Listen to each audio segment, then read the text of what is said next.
akala natin, kabisado na natin ang planetang Earth. May bundok, may dagat, may disyerto, may bagyo. Normal. Pero malaking kalokohan yan. Dahil may mga lugar na parang galing sa fantasy world. May iba naman mukhang ibang planeta na naligaw lang sa Earth. May talon na mukhang lava. May waterfall na imbes bumagsak, akalain mong umaatras pa itaas. May kambing na feeling unggoy, nasa ibabaw pa ng puno. May balyena na natutulog ng patayo. At meron pang bunganga sa lupa na ilang dekada nang nasusunog, na para bang entrance papuntang impyerno. Ang mas matindi, totoo lahat yan.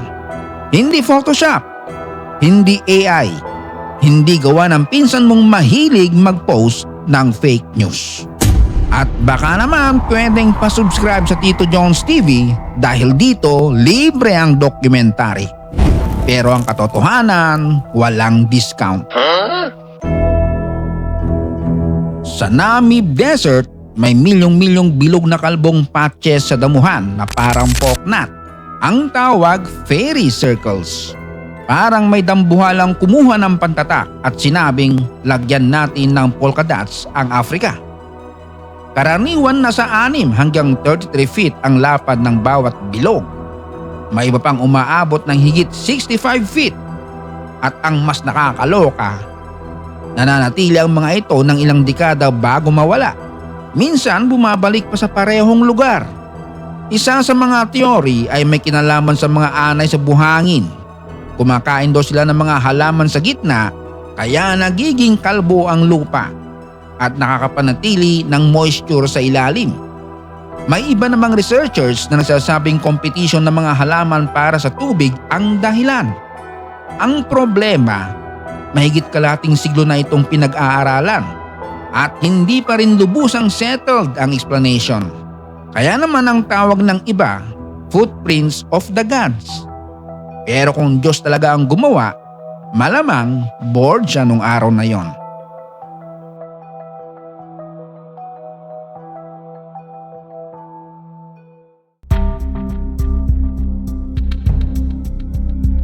Punta naman tayo sa Tornado Alley ng United States.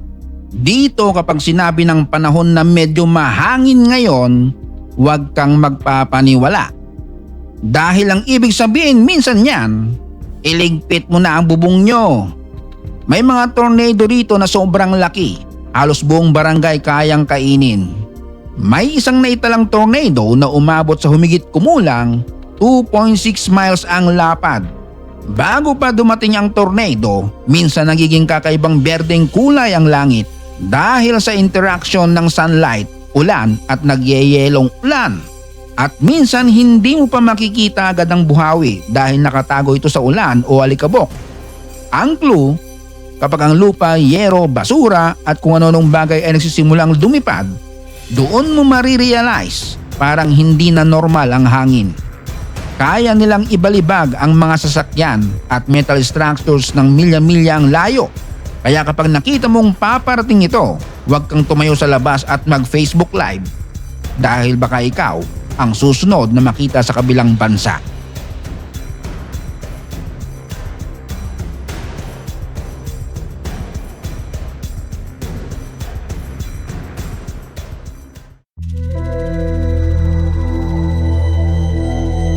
Sa Yosemite National Park sa Amerika, may waterfall na tuwing bandang kalagitnaan hanggang huling bahagi ng Pebrero, biglang nagmumukhang umaagos na lava mula sa bundok.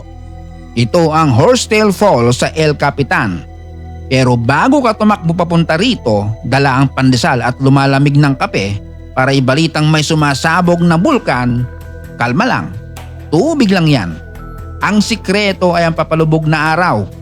Kapag tama ang anggulo ng sunlight, malinaw ang western sky at sapat ang tubig mula sa natutunaw na snow. Ayun na, orange at pulang-pula ang waterfall. Parang may nagbukas na ang gripo sa loob ng impyerno.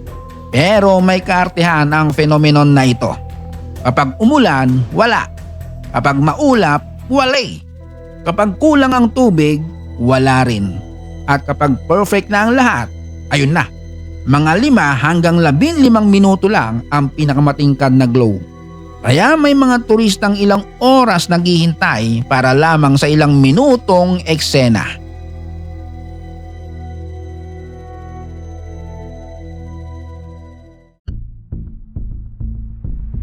Sa Burketown, Australia, may ulap na kapag nakita mong papalapit, mapapaisip kang mahiganting PVC pipe sa langit. Ito ang tinatawag na Morning Glory Cloud. Isang mahaba at tubular na cloud formation na tila gumugulong habang umaabante.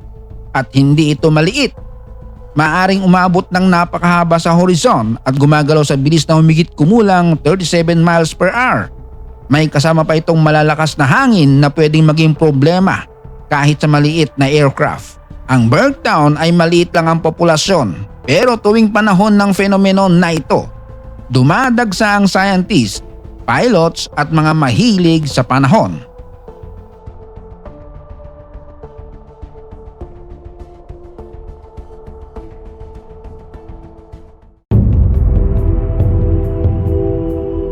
Sa India, may mga araw na makikita mong ang tubig sa isang waterfall, imbes bumabagsak pababa, binubuga pabalik pa itaas.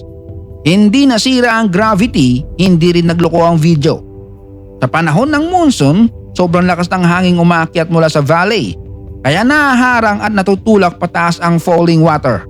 Kapag sobrang lakas, pati mga turista nakatayo malapit sa bangin ay tinatamaan ng tubig mula sa ibaba.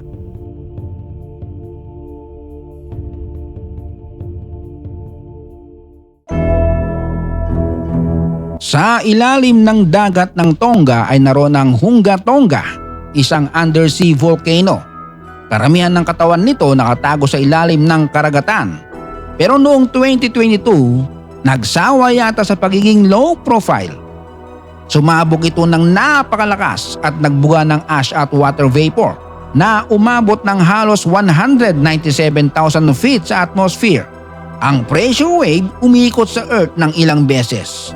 May tsunami waves din na itala sa maraming bahagi ng Pacific. Ibig sabihin sumabog siya sa Tonga, pero pati malalayong bansa damay. At dahil napakaraming water vapor ang naitulak nito papunta sa stratosphere, naging importanteng subject pa ito para sa scientists. Ito ang klase ng bulkan na hindi humihingi ng atensyon. Kinukuha niya.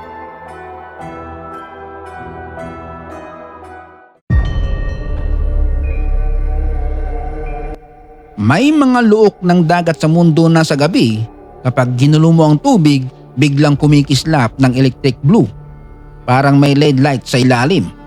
Pero walang Meralco connection yan. Ang gumagawa nito ay maliliit na bioluminescent microorganisms. Sa ilang lugar, pwedeng magkaroon ng napakaraming microorganisms sa bawat galon ng tubig. Kapag na-disturb sila ng kamay, paddle, isda o patak ng ulan, biglang umiilaw. Imagine mo nagsasagwang ka sa gabi. Bawat galaw mo may blue glow. Parang low budget avatar pero tunay.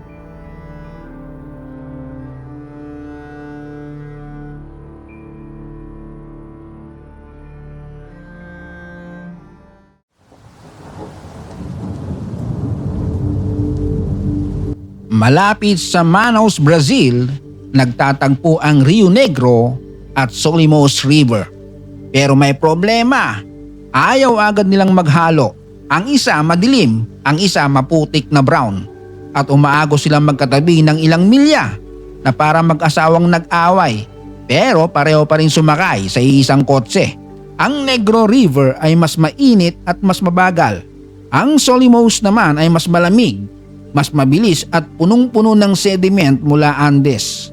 Dahil sa pagkakaiba ng temperature, speed at composition, hindi sila agad naghahalo.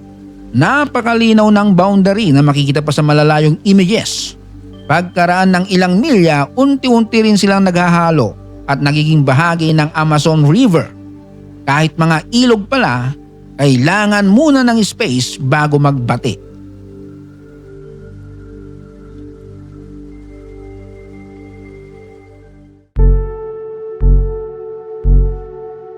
Ang Mount Etna sa Italy ay hindi lang marunong magbuga ng lava at abo. Marunong din itong gumawa ng smoke rings. Minsan daang-daang halos perfect na puting rings ang umaakyat mula sa crater. Nabubuo ito kapag steam at volcanic gases ay napipilitang lumabas sa halos circular na vent. Dahil sa spinning motion ng gas, nananatiling bilog ang hugis habang lumulutang pataas. At ang pinakakakaiba, madalas itong makita habang relatively kalmado ang bulkan. Kaya naman tinatawag pa ang Etna na Lady of the Rings.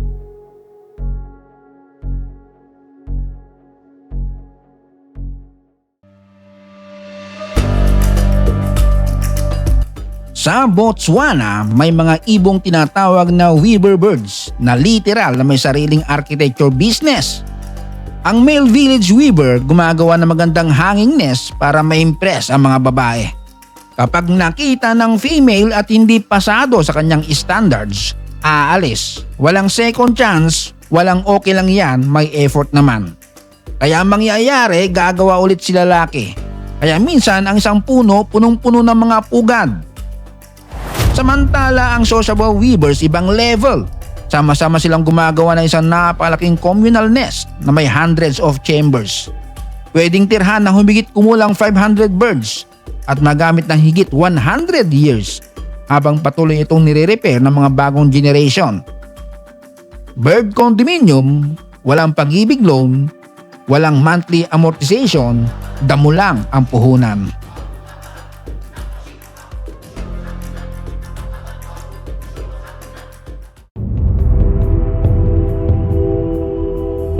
Sa Darvaza, Turkmenistan may dambuhalang crater na tinatawag na Door to Hell.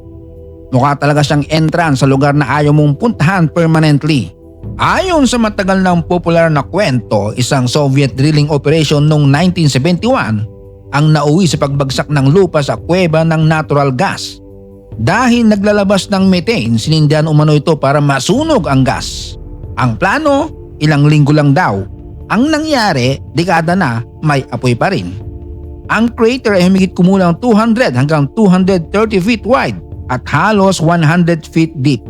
Sa gabi, hundred of flames ang makikita sa loob. May natural gas, may init, may nagbabagang lupa. At kahit na pag-usapan ng patayin o kontrolin ito sa iba't ibang paraan, patuloy pa rin ang apoy.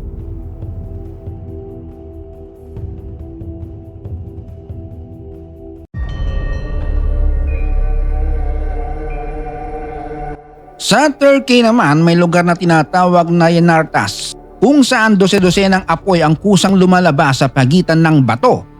Walang taong nagsindi, walang gas stove. Natural gas mula sa ilalim ng lupa ang umaakyat sa cracks at nasusunog paglabas. At ang phenomenon na ito ay nayugnay sa apoy na matagal nang kilala sa lugar sa loob ng humigit kumulang 2,500 years. Noong unang panahon nakikita ron ng sailors ang glow mula sa dagat at nagagamit bilang landmark. Ngayon may turistang umaakyat para magpakulo ng tubig at mag-roast ng marshmallow. Imagine mo, nagbayad ka ng plane ticket para mag-ihaw sa apoy na libre.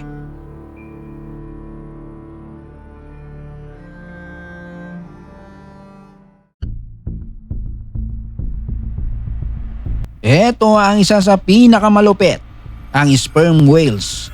Minsan natutulog ng patayo. Mga higanteng hayop na pwedeng tumimbang ng hanggang 88,000 pounds. Nakalutan ng vertical sa ilalim ng dagat. Ulo sa taas, buntot sa baba, halos walang galawan. Mga 10 hanggang 15 minuto silang ganito habang nagpapahinga. Kapag nakita mo sila sa madilim na karagatan, mukha silang dambuhalang poste. Imagine mong diver ka tapos biglang may 10 napakalaking balyena sa harap mo na patayong tahimik. Kahit artista ka, mapapadasal ka ng kaunti. Pero madali silang magising kapag may nararamdamang kakaibang galaw. Kaya huwag lalapitan at sabihing, "Hoy, gising!" Baka ikaw ang tuluyang hindi na magising.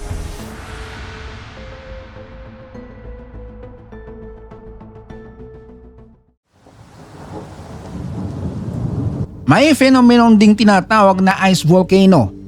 Mukha itong maliit na bulkan pero imbes lava, tubig ang bumubuga. Kapag lumabas ang pressurized water sa sobrang lamig na hangin, mabilis ito nagyayelo at nagdadagdag ng bagong layer sa paligid. Araw-araw lumalaki ang cone. May mga formation na umaabot ng mahigit 40 feet. Kumikislap pa sa araw dahil sa rough ice surface. Pero seasonal lang ito. Pagdating ng spring at umiinit ang panahon, unti-unti ring nawawala. Dito may mga araw na ang alon ay pwedeng maging halos kasing tigas ng 10-story building. Ang sikreto ay ang napakalalim na Nazari Canyon sa ilalim ng dagat.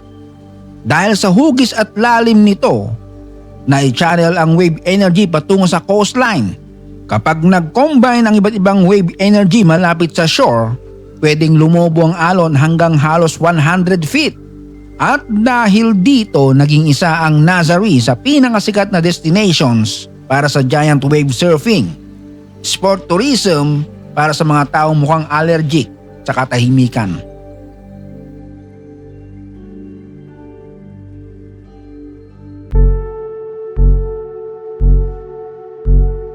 Sa Svalbard, Norway, may panahon na pwede kang makakita ng aurora kahit tanghali. May bahagi ng taon na hindi umaangat sa horizon ng araw, kaya kahit lunchtime, madilim. At kapag charged particles mula sa sun ay nakipag-interact sa atmosphere, lumilitaw ang green, purple at iba pang auroral lights. Kumikembot ang kulay sa buong langit. Imagine, 12 noon, madilim, may aurora. Ikaw may hawak na kape at katawan mong confused, nakakagising mo lang ba o matutulog na?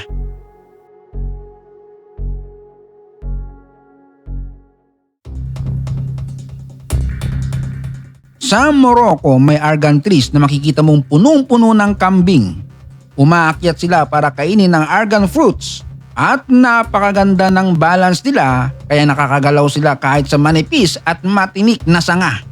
Kung unang beses mo itong makita, mapapaisip ka talaga, bakit may kambing sa taas? Pero may ecological role din sila sa paggalaw at pagkalat ng argan seed sa landscape. Kaya habang kumakain may contribution din sa ecosystem. Meanwhile, ang ibang tao matapos kumain, iniwan pa ang pinagkainan sa mesa.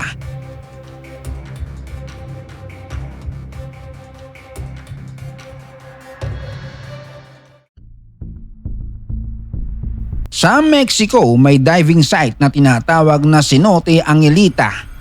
Kapag lumusong ka ng halos 100 feet, may makikita kang parang ilog sa ilalim ng tubig.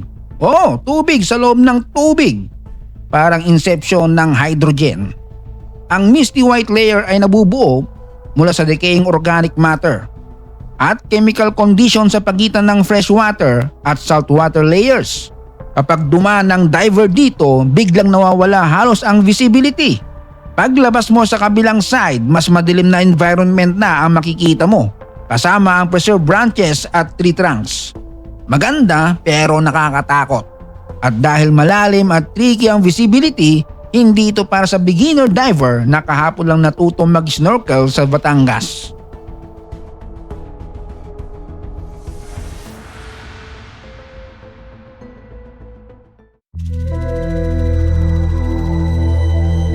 May dust storm mula Gobi Desert na kayang lunukin ng isang malaking city sa loob lamang ng ilang minuto. Minsan milyong-milyong tao ang biglang napapalibutan ng orange o brown haze. Ang visibility, bagsak. Air quality, good luck. Kapag sumama pa sa moisture, pwedeng magkaroon ng maputik na ulan. Minsan pati snow nagiging orange. At ang nakakagulat, kayang dalhin ng upper level winds ang Gobi Dust sa kabilang Pasipiko. Pero hindi puro masama ang alikabok.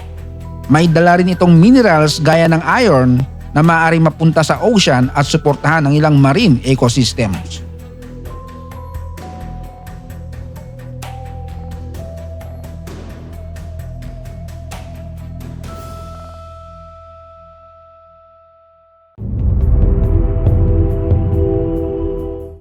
Sa Namibian coast may higanting red sand dunes na diretsong umahalik sa malamig na Atlantic Ocean. Walang mahabang transition.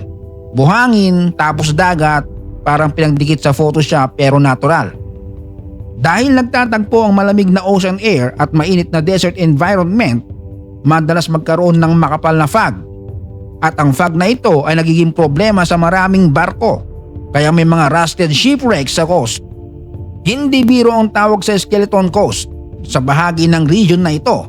Pero para sa ilang desert animals, lifesaver ang fog. Kinokolekta nila ang droplets ng tubig para mabuhay. Imagine, halos walang ulan pero nakakainom sila dahil sa hamog. At yan ang ilan sa mga natural phenomena na nagpapatunay na kahit gaano ka pa katalino, marami ka pang hindi nakikita at nalalaman sa planetang ito. Kaya minsan lumabas-labas ka rin, pero wag masyadong malayo. Baka ang mapuntahan mo, door to hell. Kung natuwa ka, may natutunan o napaisip lang, huwag kalimutang i-like, i-share, i-follow at mag-subscribe. Shoutout Jeffrey ng Balagtas, Bulacan, Mary Rose ng Tukaw, Caramoran, Catanduanes, sa magdedebu na si EJ Payopay from California, Tita Cors ng Mandaluyong City, Jahirin Abdullah watching from Qatar, Yudes Pascual from Masinloc, Zambales, kina Boss Joe and Lay, kina Adam, Aleria and Mirana watching from Jeddah, Saudi Arabia, at kay Jose Galvan na nasa Ontario, Canada. Maraming salamat sa panonood. Hanggang sa muli.